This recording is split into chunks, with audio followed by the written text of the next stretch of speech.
Scan for Sovi, your AI bestie. I got your back. Nested loops are tricky, but we will solve this Java code together. Let's find the missing code to match our target output fast.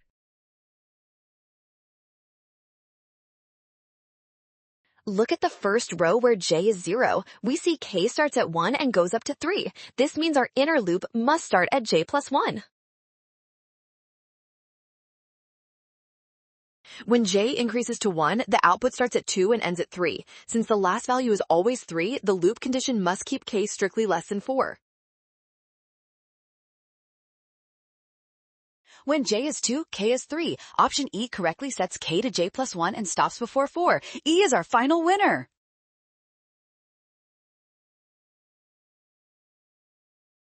Well done! Scan the code to learn with Sovi. Watch signs and avoid rushing. Trust given values and check steps for the best results.